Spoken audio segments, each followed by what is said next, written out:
చూసుకుంటా నా మనసు దోసినావే బొమ్మ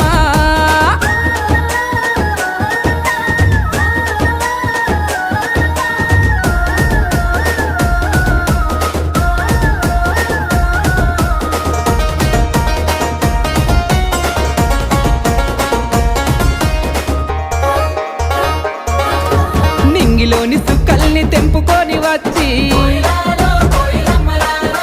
సుక్కలన్నీ కుప్పబోసి బొమ్మను జెక్కితే చక్కనైన నీ రూపు తయారు అయ్యనో